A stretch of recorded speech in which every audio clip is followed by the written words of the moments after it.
có rong mò lơ cốt nhưng chỉ còn có gì đấy bông bông ngọt nè có rong mà trường thì đấy rồi chỉ tụ vươn lươn đấy và vươn lươn đây ca cua làm đá tới để chăm tụ cái bò đấy bà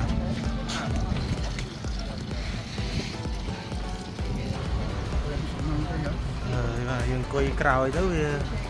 bạn cho luôn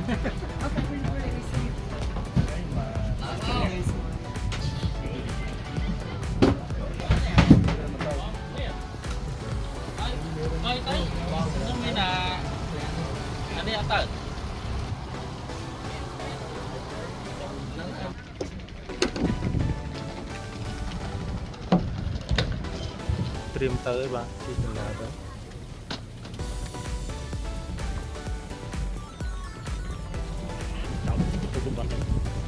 và tự có là và có tự hỏi thích viên tóc vua và đây bị phải chịu chịu tóc vua đây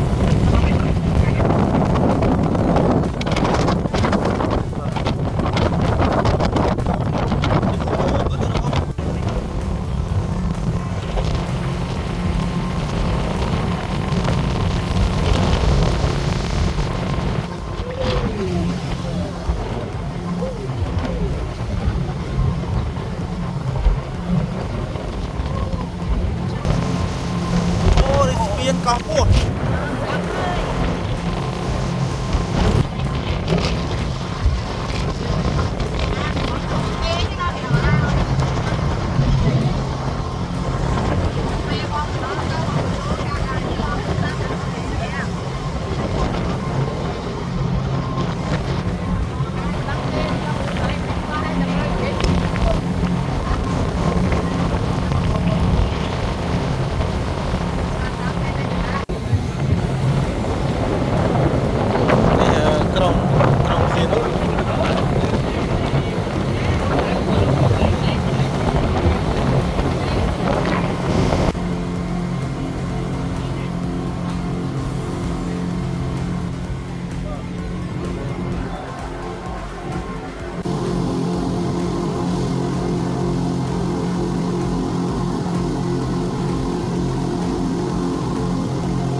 ទីនេះដល់កោះរងសន្លឹម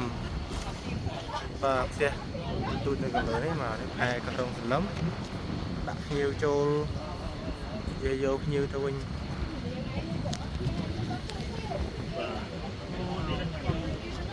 នេះកោះរងសន្លឹមបងប្អូនមិនមែនកោះរងទេណាកោះរងនេះកោះរងសន្លឹមមើលឃើញពីបាទបងប្អូននៅកន្លែងនេះខ្ញុំចង់ប្រាប់បងប្អូនថានៅមានជាបរទេសគាត់កំពុងតែឡើងជិះទូកហើយបងប្អូនចាប់អារម្មណ៍អ្នកស្រីមួយនេះគាត់បាទគាត់ស្អាតគាត់និយាយចំទៅកាមេរ៉ាអត់មានបែរខុសពីគាត់ប៉ុន្មានទេនិយាយចាប់អារម្មណ៍នៅកាបូបរបស់គាត់ហើយបងប្អូនចាំមើលកាបូបរបស់គាត់មានអីជាមួយខ្ញុំហើយម្ចាស់ក៏ស្អាតកាបូបក៏ស្អាតទៀតហើយបងប្អូនចាំមើលកាបូបគាត់មានអីស្អាតជាងហ្នឹងហើយហៅភ្ញៀវហ្នឹងក៏គ្រួសារគាត់ប្តីគាត់ម៉ាក់គាត់អីនៅមកជាមួយគ្នាទាំងអស់គាត់ធ្វើដំណើរចេញពីកោះរងសន្លឹមនិងធ្វើដំណើរទៅកោះរងតាមរយៈទូកលបឿនលឿនហើយឥឡូវពេលនេះកំពុងតែទូកដើរយកដូចយើងជិះឡានអញ្ចឹងបងប្អូនជិះមកកន្លែងទៅមកកន្លែងគេចូលដាក់ភ្ញៀវដាក់អីចឹងណានេះអ្វីដែលចាប់អារម្មណ៍នេះបាទកាបូបគាត់នេះគឺមានអវ៉ាន់ទេគឺមានតែសត្វដ៏ស្អាតមួយនេះហើយយើងឃើញយើងចាប់អារម្មណ៍ហ្មងថាវាស្អាតបាទទូចច្រឡឹងមែនតើបងប្អូនហើយស្ពាយយ៉ាងរហូតក៏មានរុនខ្យល់មួយដាក់ហ្នឹងហើយខ្ញុំក៏តាមថតគាត់ឲ្យក៏សួរគាត់ដែរថាបងប្អូនឃើញស្រាប់បាទវាតាក់ទាញសត្វខ្លាចទូចយើងធ្លាប់ឃើញតែដឹកយូរអញ្ចឹងទៅលើកនេះស្ពាយតែម្ដងមកហើយនេះគេសាងទូកចេញចូលតគ្នាទៅវិញមកទៅធ្វើដំណើរតទៀតអញ្ចឹងណាហើយពួកខ្ញុំក៏រើអវ៉ាន់ចេញពីកន្លែងហ្នឹងមួយហើយក៏ធ្វើដំណើរជិះទៅបន្តទៀតហើយក៏ឃើញសត្វឆ្កែទូចហ្នឹងក៏ចាប់អារម្មណ៍ chạy lên mùi chả càng tại đi mạ quạt bóng bồn thì video này còn là thọ tục chuyện của sau đấy tê tôi khơi nhờ chút chút vậy កោះរងសន្លឹមហើយយើងត្រៀមដំណើរទៅក្រុមកោះរងទៀតតាមខែ23ខែភូមិ23នៅកន្លែង បាទបងប្អូនយើងចេញពីកន្លែងផែនឹងទៅមិនបានប្រហែលទេក៏យើងទៅដល់ទីតាំងផែមួយទៀតគឺយើងទទួលដាក់ភ្ញៀវដូចគ្នាដែរ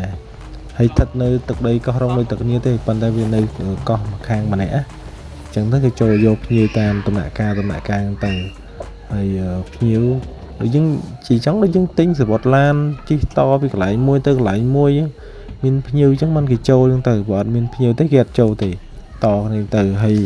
មានកន្លែងស្ទូចត្រីស្ទូចអីកំសាន្តអញ្ចឹងណាហើយនៅកន្លែងហ្នឹងពីច្រើនបងប្អូនគេមានបន្ទប់ផ្ទះទូចអញ្ចឹងហើយយើងស្នាក់នៅបែបលក្ខណៈគ្រួសារសង្សារអញ្ចឹងទៅពីច្រើនគេអភិវឌ្ឍតាមតំបន់ឆ្នេរកោះហ្នឹងហើយបងប្អូនទៅលេងកោះគឺស្អាតម្យ៉ាងខុសប្លែកពីយើងលេងនៅតំបន់ឆ្នេរយើងនៅមាត់សមុទ្រនេះគឺបរិយាកាសទេសភាពឥឡូវយើងចេញពីកន្លែងទៅមកកន្លែងទៀតឆ្ពោះទៅខែ23គឺស្ថិតនៅកោះរងសន្លឹមនឹងឯងហើយទស្សនភាពជិះទូកបងប្អូនឃើញនេះយើងអាចមើលទូកក៏មានពីគាត់មានផែនទីដូចគ្នាមើលថាទៅផ្លូវណាទៅទីបានសកាមានសញ្ញាដូចយើងផ្លូវគោកអញ្ចឹងនេះបានដល់ទៅជួបមិត្តភក្តិគាត់អូសប្បាយបាទបាយគ្នាយូរណាហើយនេះខ្ញុំរើអីវ៉ាន់ចេញពីទូកមកដើរត្រៀមទៅរកកន្លែងគេងកន្លែងអីសិនព្រោះធម្មតាយើងទៅរកកន្លែងគេងសិនហើយបានខ្ញុំបាននិយាយទៅដល់ទីតាំងហើយបងប្អូនហើយនេះរៀបចំក្រុមការងារឡើងពីទូកមកអញ្ចឹងទៅ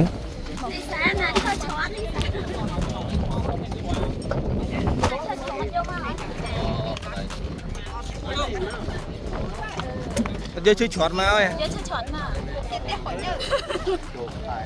ដែលវិញនឹងទៅគាត់រយគេទេបាទ